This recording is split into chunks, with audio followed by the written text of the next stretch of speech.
Она. Тогда я заново скажу.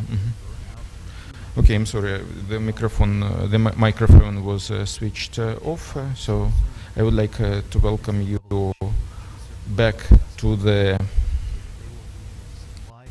second round of the international chess tournament in Shamkir, Azerbaijan, in memory of Vugar Gashimov. Today we are looking forward to a very interesting fight,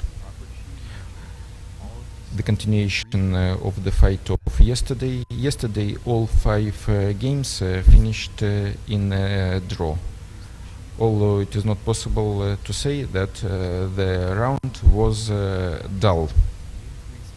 Only one game between Mamedierov and Caro-Kann finished in a quick draw almost immediately after the opening. All other 4 games were hard fought.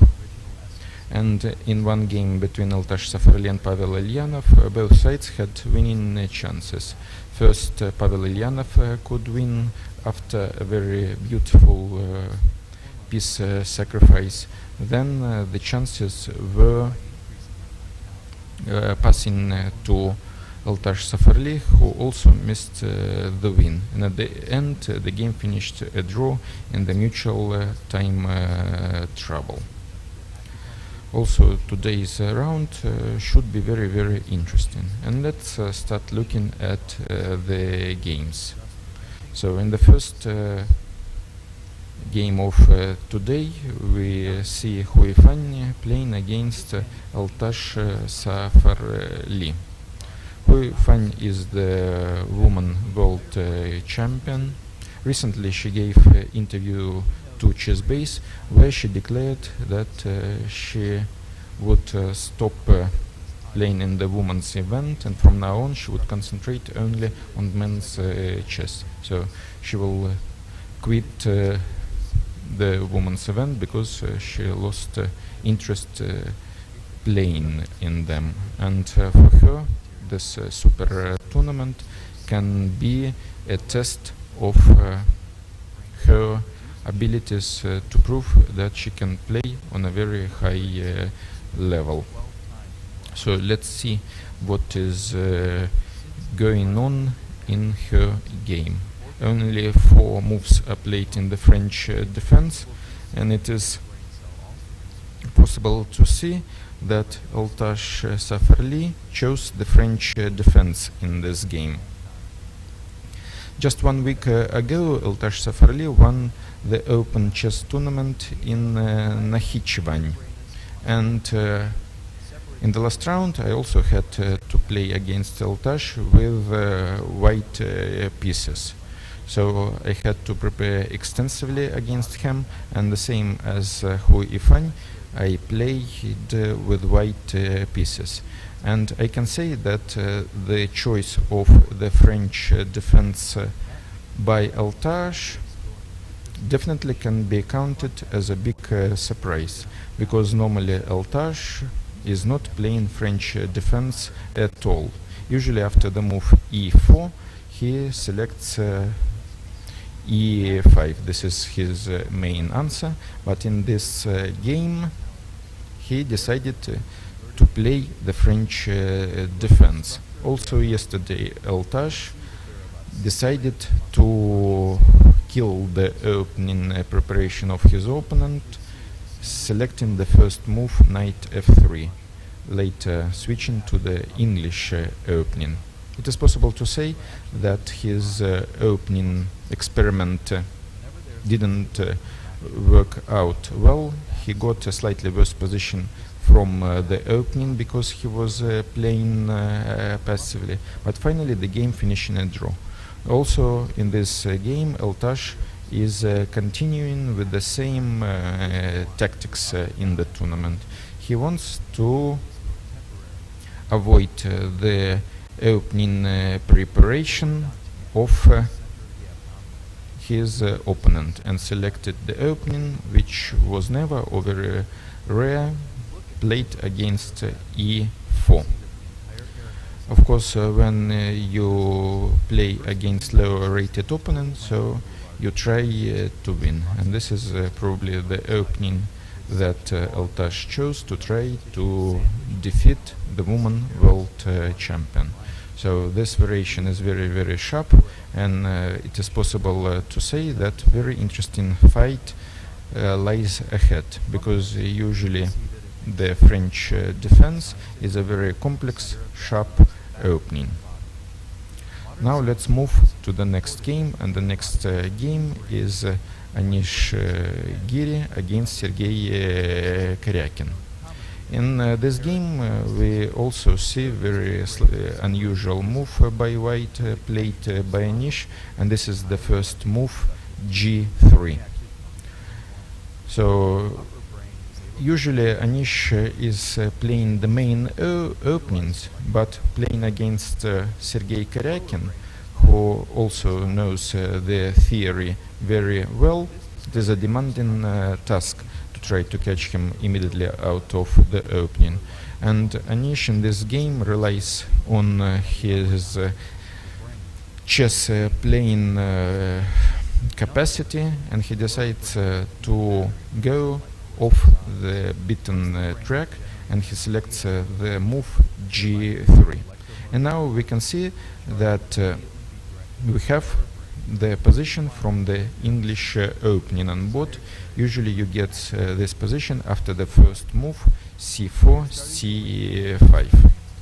So both sides are playing quite quickly, and the idea of white in this setup after the move A3 is to try to conduct the move B2, B4 and create the play on the queen's side. So we have English opening on board. So now let's move further and see the game between Pavel Ilyanov and Fabiano Caruana. So in this position from the Grunfeld opening, so the opening phase is just developing, and not so much to say about it. White after d5 selected one of the possible continuations, which are numerous here, besides exchange on d5, which is of course the main line. And we have a rather quiet development of the game here. So the last move of white was bishop e2, and black is thinking. So very, very quiet development of the opening here. Now let's move to the game between Rauf Mamedov and Timur Rajabov. Here we have the Caro-Kann defense on board, and slightly unusual order of moves and the line selected by white by Rauf Mamedov. So he decided to play bishop d3, besides the inclusion of the move h4, h6. Usually white is playing or with the inclusion of the move h5, bishop h7, knight f3, and only afterwards bishop d3 is played. In this game, white chose a completely different setup without making the move h4.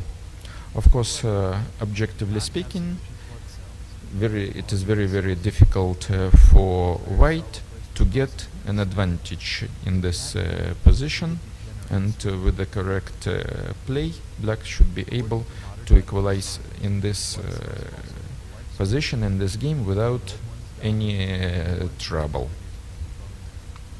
Now let's move further. The last game that we still didn't look at is the game between Pintala Hare Krishna and Shahriyar Mamedyarov. So here we have rather rare opening on the high level, and this is the Pirc defense. e4 d6, d4 knight f6, knight f3 g6. It is necessary to say that occasionally Shahryar Mamedyanov is also playing Pirc defense, but this opening is not the main weapon of black against the move e4.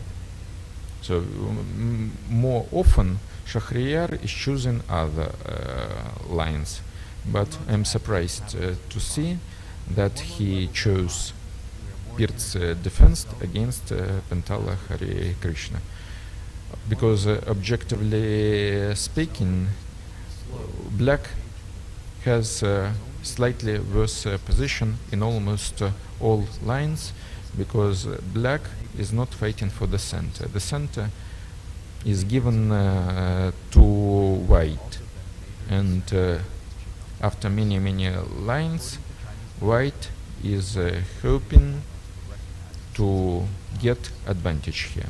So the move bishop e3 is one of the possible lines in this position.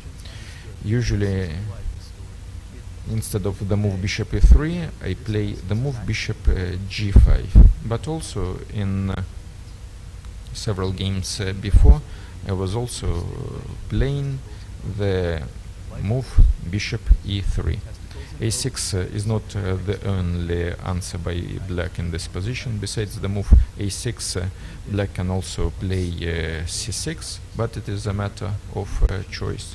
And after a4, we can already see that the character of the game will be quite positional, because when white is making the move a4, it is no longer possible to castle to the queen side. So both sides eventually will castle to the king side, and then we will have a positional character of the game.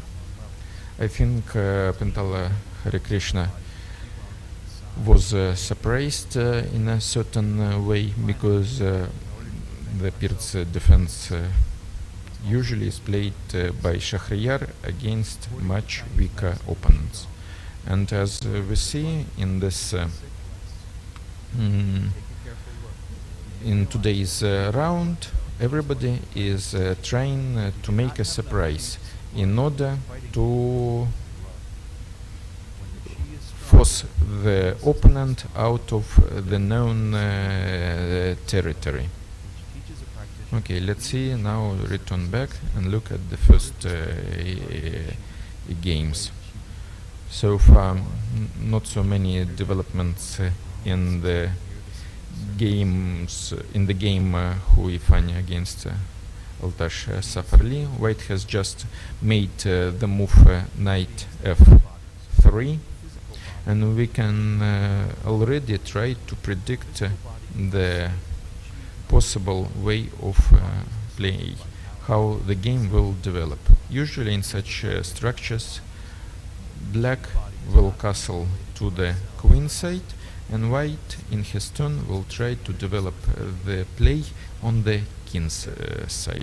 So very complex play is lying ahead of us. So the next game is Anish Giri against Sergey Caro-Kann. So white has just played the move rook b1, preparing the move b4. And now black has to take a decision what to do against the possible move b2, b4, to allow it or to try to stop it by the move a5. So of course the move a5 for some time stops the breakthrough by the move b2, b4, but the move a5 in his turn weakens the square b5, and potentially can influence the further play in the position. So let's move further. Still nothing has happened in the game Ilyanov Caruana. Black is thinking after